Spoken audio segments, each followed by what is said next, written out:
What's going on, Washington Commanders Nation? It's your boy Rio Robinson, back with the latest and greatest on the Rambling with Rio YouTube channel, where we ramble about the Washington Commanders. Today is Sunday, April 23rd, and we are now 4 days away from the NFL draft. Can you believe it? We are finally here, baby. If you consider Sunday the start to the week, then it is now draft week. It is now among us, and Washington will be on the clock at the 16th overall pick on Thursday night, and we have a full draft week of content coming your way on the channel.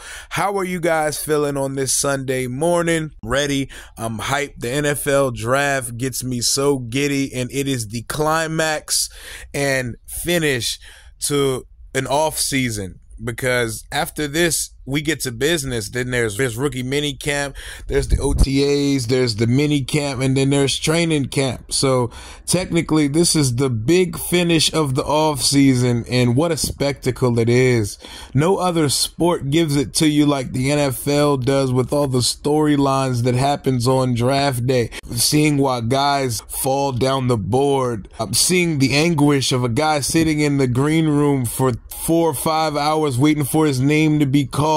Guys, teams missing their pick when they're on the clock. It's just constant hysteria and constant reaction and just content to chew on for NFL fans worldwide. But I am very excited and ready for the NFL draft on Thursday, which brings me to the topic of today's video. We've done 1,000 mock drafts on the channel, and tomorrow I'm going to give you my final, what I think they're going to do mock draft. But today, top 5 realistic options at 16.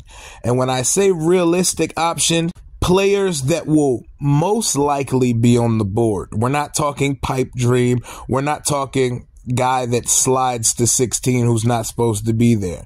So if you're expecting to see names like Christian Gonzalez, Devin Witherspoon, Paris Johnson Jr., Broderick Jones, Peter Skoronski, look away, because that's not going to be on this list. And actually, a couple names on this list, it's a possibility they're not there at 16 either.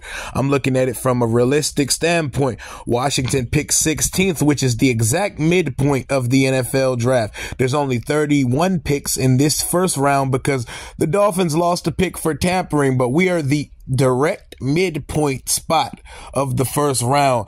And most NFL scouts and prognosticators consider about 15 to 17 players true first round blue chip talents in each NFL draft. So we're at the perfect sweet spot where we can get a really good guy, and if we have a few guys that we love, we could trade back a few spots to get them. And these are the 5 players that I believe Washington has a good chance to be on the board for them, even with a trade back possibility as well. And I'm going to do them 5 to 1, starting with honorable mention. Tight end, Dalton Kincaid, Utah. 6'4", just under 250. Guy's only been playing competitive football for 6 years. Like, he just started in his senior year of high school. Basketball background. You know how those hoopers have that natural, innate feel to make shit happen on the field. Ian Cummings said, beginning anywhere other than Kincaid's ability as a pass catcher would be folly. One of the first things that you notice on tape is how consistently he displays excellent technique when the ball is in his vicinity. The Utah tight end extends with decent arm length to catch the ball away from his frame with devastating regularity. With strong hands, Kincaid routinely secures the ball, and there weren't any examples of drops or fumbles within the game studied. The guy has had 2 drops in like the last couple years. Baller. If you don't think we need a tight end, please look again. I think Cole Turner has promise. I think Amari Rodgers has promise. I think John Bates is a cool, balanced guy in the tight end room. I don't think Logan Thomas should be on the roster at the current juncture, to be perfectly honest. And I wouldn't rule tight end out. After listening to Martin and Ron's press conference the other day, I'm not ruling out luxury positions, because they feel like they got starters in free agency, whether we want to agree with it or not. They feel like they got 2 starters on the offensive line, 1 in the linebacker room in free agency. And I'm not taking really anything off the table, but I'm listing this as an honorable mention because I do think there's two positions that they're going to actually take in the first round. But I think if they look away from those two need positions, I think tight end is the position they go to. And Dalton Kincaid may not even be on the board at 16. This guy could go to Green Bay a couple picks before us. But if you don't see the value in taking a tight end with this ability, I don't know what to tell you. I don't say it's being overblown, the impact of the tight end in Eric Bieniemy's offense. I understand Travis Kelce's like the best ever, so we can't expect that from anyone, but Dalton Kincaid's a dog. Michael Mayer's a dog. Luke Musgrave. This tight end class has 7 to 9 dogs in it, and I think it would be malfeasance to not take one of them. So honorable mention in my top 5 realistic players available for Washington, Dalton Kincaid, which brings us to number 5 on the list. And I think this is one of the more likely, this probably has the highest probability of being the pick somewhere in the first round. And I think it would be best that we acquire this player and a trade back. Guard Osiris Torrance from Florida. 6'5", 330 to 345 pounds, somewhere in that range. He's a mammoth, massive human being. Ian Cummins said it's hard to miss him on tape. He has elite size for a guard, sporting a massive, powerful frame with great length. He's more impressive than his raw power is how he channels and maximizes it. Torrance opens his hips through extensions to generate massive amounts of upper body torque. He consistently gets full rotation when exerting power and can drive defenders' dick into the dirt with devastating force. He's a mauler who regularly imposes his will on defenders. And from what I've seen, he's a much better pass blocker than a run blocker. I don't really see Torrance leading the pack on a screen pass or getting 20 yards down the field to put a guy in the dirt, but Torrance is exactly what this team is looking for at left guard. I don't think we're pigeonholed into left guard. That's why I have Osiris at number 5, but I think there's a very high likelihood that we could see this team trade back once, even twice, and take Cybo, big Osiris Torrance from Florida, in the first round of Thursday's NFL draft, which takes me to number 4 on the list. We're going back to another offensive lineman, Anton Harrison, left tackle, Oklahoma. This pick, it feels like this would be a home run if this team was willing to come out and say we're okay with replacing Charles Leno, because this guy is a left tackle through and through. Ian Cummins says he has good foot speed, moving upfield, and can use smooth lateral agility to square up blockers. He's an explosive athlete moving into space and covers a great deal of ground for his size when attacking defenders. Harrison has the lateral explosiveness to cover excessive ground tracking to the sideline. He can overtake the 5 tech quickly off the snap and pursue linebackers. And what I see when I see Anton Harrison, I see another left tackle wearing 71 for the Oklahoma Sooners. And last time we took a tackle who was number 71 from the Oklahoma Sooners, his name was Trent Williams. And he's going to get a fucking gold jacket 4 years immediately after he retires. I like left tackles. I don't want a tackle unless they can play left, because I think they are very confident and set with Wiley at right tackle. I think they believe he is the right tackle of the next 3 years, and that's why they signed him and paid him as such. So Anton Harrison, number 4 on my list, which takes me now to number 3, going back to the SEC. Who offers Ron's favorite 2 words, the words we say on every video. We should make a drinking game at this point every time we hear these 2 words in conjunction with this football team. Positional flexibility. Position flex. Brian Branch, safety / nickel corner. Bryant, Alabama. Crimson Tide, Roll Tide, baby. Ian Cummins says Branch is an extremely explosive athlete who surges out of his stance. Here's an instant accelerator coming downhill with the torrid foot speed to fuel that acceleration. It's funny that they say that because Branch's 40 does not replicate that. You know, Branch ran a 4.5 close to a 4.6 40. The Alabama safety flashes elite accelerative capacity when attacking in support, and he has the initial burst to explode past blockers in close quarters and invade the backfield. Going beyond his explosiveness, Branch has enough long speed to carry receivers up seams on deep crossers. He's also a very fluid athlete with exceptional corrective freedom in his hips. See, what Brian Branch is, he is the upgraded sports car version of what Bobby McCain was here. He is more athletic, and his game tape and game speed is significantly faster than Bobby McCain's, but his instincts appear significantly better as well. This guy gets to the football. He plays with his hair on fire. He comes downhill. You could put him in safety. You could put him in the nickel. You could put him outside if you need to. You can literally move him around, and he would be the Swiss Army knife playmaker, best player in the secondary the day he steps foot into Ashburn. Number 3 on the list, Brian Branch, which takes us now to the top 2 on the list. These top 2 guys are my odds-on favorite to be Washington's pick in the first round. If I had to put any money on 2 prospects that I think the pick is going to be, and when I make my final mock draft tomorrow, and when I do my content creator prediction pod where I predict what I think is going to happen, it is 1000% going to be one of these next 2 guys on the list, which starts with a hometown kid from the Big Ten. Maryland Terrapin, B. Moore in the building. Deontay Banks, the guy with the absolute perfect relative athletic score.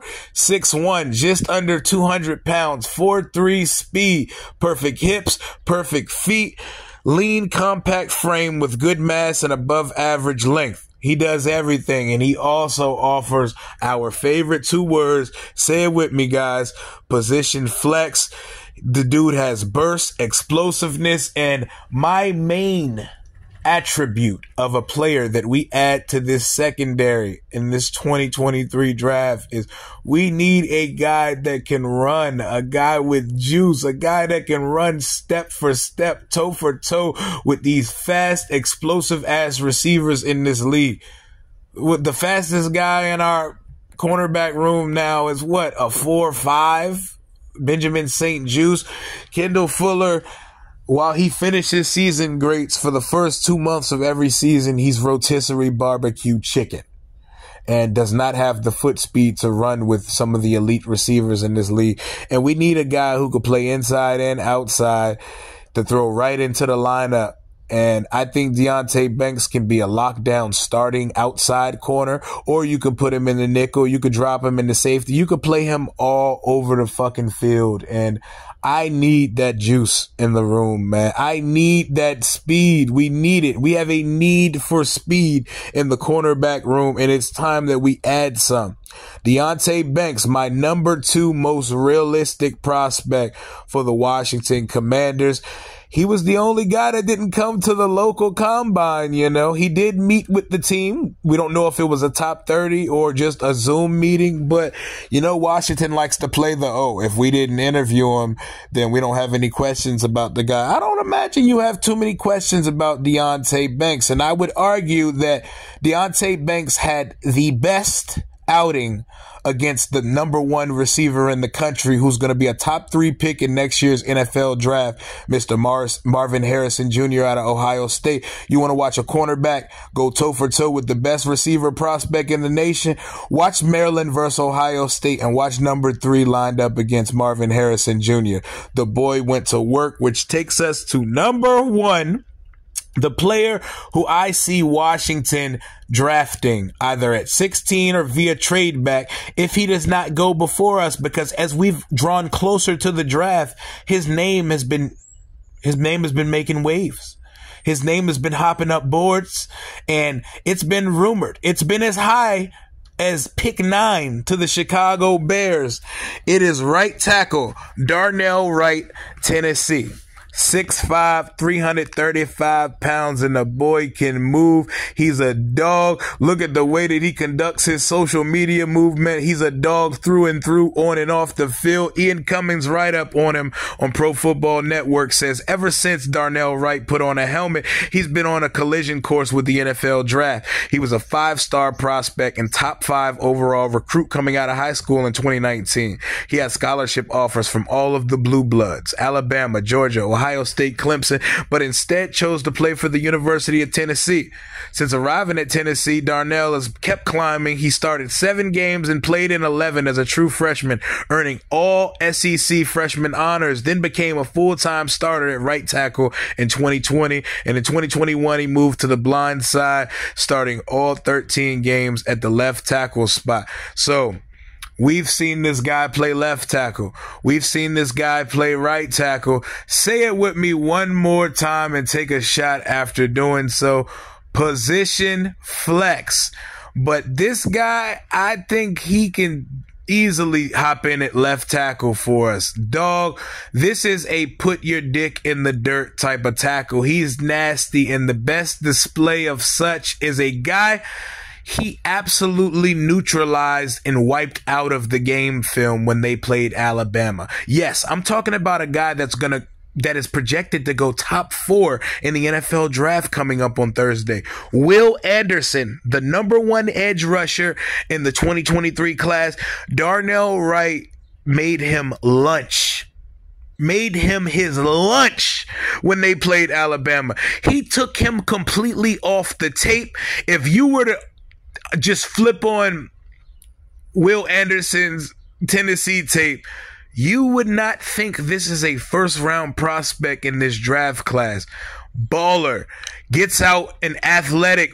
I miss Trent Williams. We were spoiled for so long having tackles that could run 40 yards up the field and lead a screen pass up the field. Just absolutely non-stop motor. Feet moving until he puts you in the fucking ground. Darnell Wright, my #1 most likely and realistic prospect Washington takes at pick 16 or via trade back. I think the majority of this list here is projected to go somewhere after pick 16. So if this is the list of guys, if they're all on the board when we're on the clock at 16, you could safely say we could trade back 5 or 6 spots and be in a very, very great spot to take one of the guys that we love. Honestly, I don't know how the team's big board stacks up, but I wouldn't guess that it's too far off of what I have here. Just to recap the list one more time: 1 through 5 most realistic options at pick 16 or via trade back for the Washington Commanders. #1, Darnell Wright, Tennessee. #2, Deontay Banks, cornerback, Maryland. #3, Brian Branch, safety nickel cornerback out of Alabama. #4, tackle, Anton Harrison, Oklahoma. And #5, Osiris Torrance, big 6'5", 340-pound nasty dog out of Florida. And my honorable mention, if we decide to do something that's against the grain of what people project for the team to do, tight end Dalton Kincaid, Utah. But I think he'll be selected before the majority of the guys on this list. But that's my list. Let me know in the comments. Matter of fact, drop your top 5 most realistic options you could see the team targeting on Thursday night of the NFL draft. I'm going to have my war room coming Tuesday night with my boys. Final mock draft Monday, the content creator stream, and we're going live for the entire first round at my boy Todd's house, our war room group chat draft party. Make sure y'all tune in. Content aplenty coming all week on the channel. It's draft week, baby. Hail to the Washington Commanders. Until next time, Rio out.